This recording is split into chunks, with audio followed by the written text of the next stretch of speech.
एक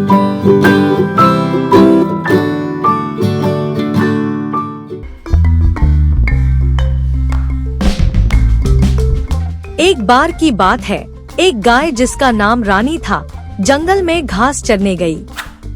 वह मस्ती से घास खा रही थी और चारों तरफ के नजारे देख रही थी। तभी उसने देखा कि एक शेर, जिसका नाम राजा था, उसकी तरफ दौड़ता हुआ आ रहा है। रानी डर गई और जान बचाने के लिए तेजी से भागने लगी। शेर राजा उसके पीछे पीछे दौड़ रहा था। भागते भागते रानी ने एक तालाब देखा और बिना सोचे उसमें छलांग लगा दी।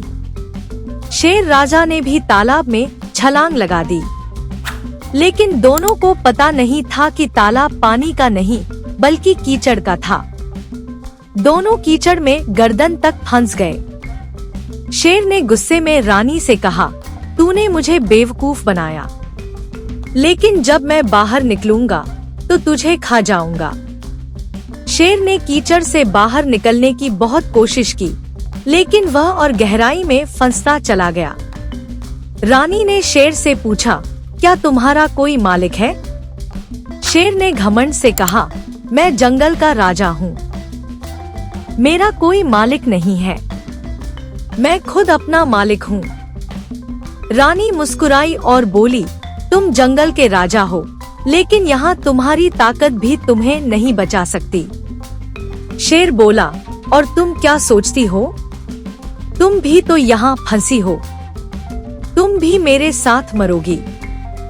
रानी ने शांति से जवाब दिया, नहीं, जब सूरज डूबेगा और मेरा मालिक देखेगा कि मैं घर नहीं पहुँची, तो वह मुझे ढूंढने आएगा, वह मुझे यहाँ से निकाल ले जाएगा।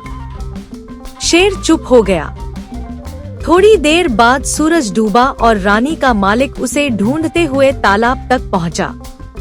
उसने रानी को कीचड़ से बाहर निकाला और उसे प्यार से सहलाया। रानी और उसका मालिक खुशी खुशी घर चले गए। शेर अब भी कीचड़ में फंसा हुआ था। रानी और उसका मालिक उसकी मदद करना चाहते थे, लेकिन शेर का घमंड उसे उनकी मदद लेने से रोक रहा था। इस कहानी से हमें यह सीख मिलती है कि विनम्रता और भरोसे से हर मुश्किल को हल किया जा सकता है, जबकि घमंड हमें परेशानी में डाल देता है।